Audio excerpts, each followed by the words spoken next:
KaraokeBooks. Sense and Sensibility. Written by Jane Austen. Audiobook. Chapter 28. Nothing occurred during the next 3 or 4 days to make Eleanor regret what she had done in applying to her mother, for Willoughby neither came nor wrote.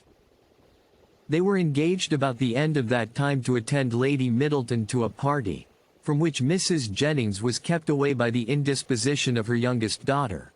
And for this party, Mary Ann, wholly dispirited, careless of her appearance, and seeming equally indifferent whether she went or stayed, prepared, without one look of hope or one expression of pleasure.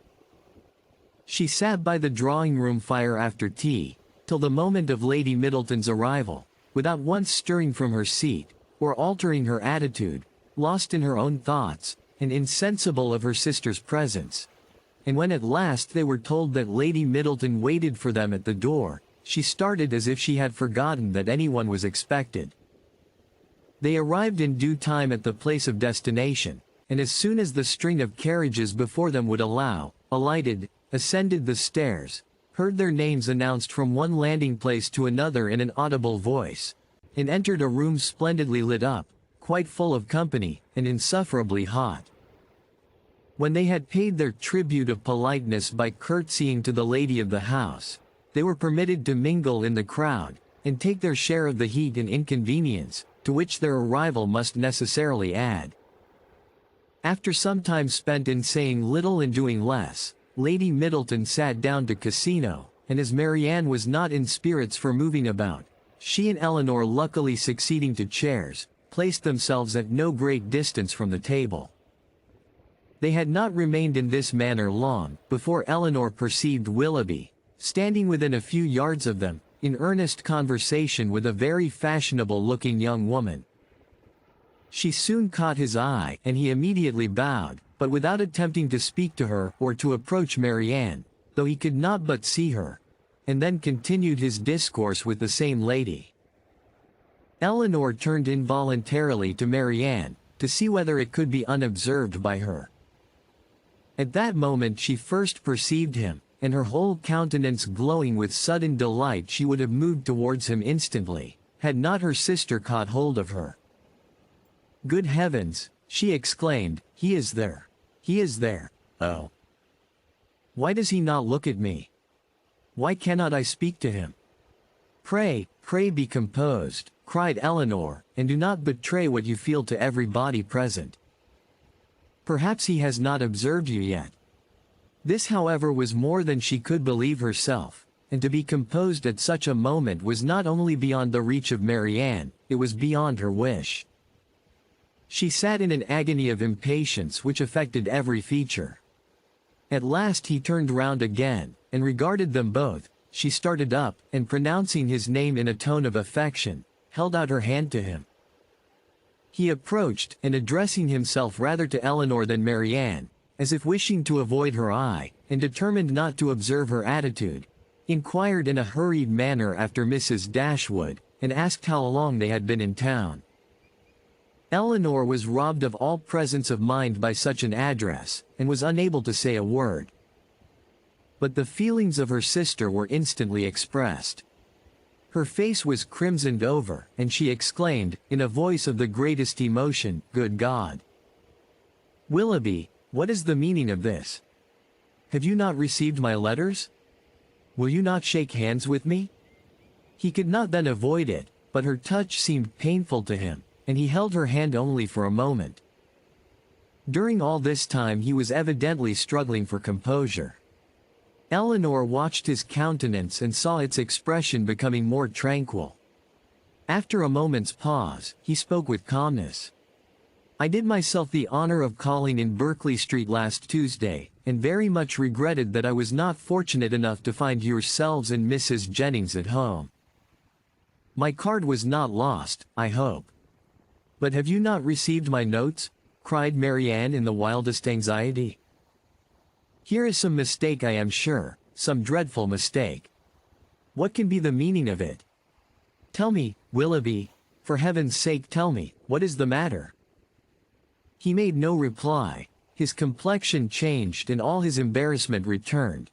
But as if, on catching the eye of the young lady with whom he had been previously talking, he felt the necessity of instant exertion, he recovered himself again, and after saying, "Yes, I had the pleasure of receiving the information of your arrival in town, which you were so good as to send me," turned hastily away with a slight bow and joined his friend.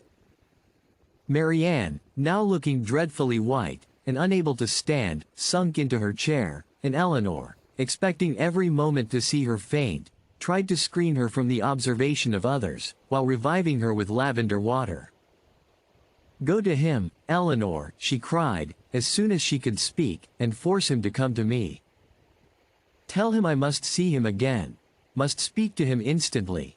I cannot rest, I shall not have a moment's peace till this is explained. Some dreadful misapprehension or other. Oh, go to him this moment." "How can that be done?"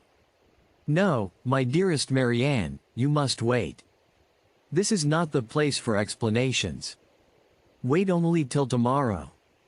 With difficulty, however, could she prevent her from following him herself, and to persuade her to check her agitation, to wait, at least, with the appearance of composure, till she might speak to him with more privacy and more effect, was impossible. For Marianne continued incessantly to give way in a low voice to the misery of her feelings, by exclamations of wretchedness. In a short time Eleanor saw Willoughby quit the room by the door towards the staircase, and telling Marianne that he was gone, urged the impossibility of speaking to him again that evening as a fresh argument for her to be calm. She instantly begged her sister would entreat Lady Middleton to take them home, as she was too miserable to stay a minute longer. Lady Middleton, though in the middle of a rubber, on being informed that Marianne was unwell, was too polite to object for a moment to her wish of going away, and making over her cards to a friend, they departed as soon the carriage could be found. Scarcely a word was spoken during their return to Berkeley Street. Marianne was in a silent agony, too much oppressed even for tears, but as Mrs. Jennings was luckily not come home, they could go directly to their own room, where hartshorn restored her a little to herself.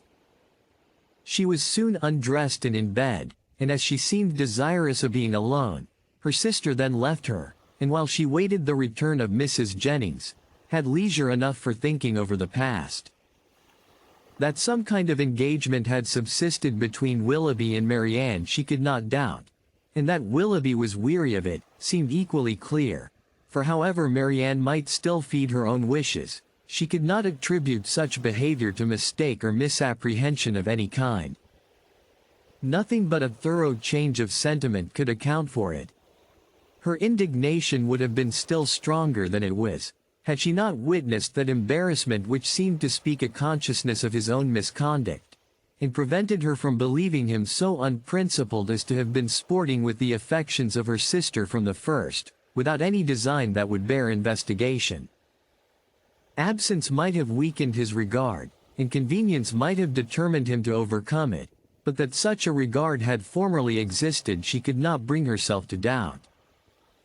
As for Marianne, on the pangs which so unhappy a meeting must already have given her, and on those still more severe which might await her in its probable consequence, she could not reflect without the deepest concern. Her own situation gained in the comparison, for while she could esteem Edward as much as ever, however they might be divided in future, her mind might be always supported. But every circumstance that could embitter such an evil seemed uniting to heighten the misery of Marianne in a final separation from Willoughby, in an immediate and irreconcilable rupture with him. If you liked what you heard, please subscribe to the channel.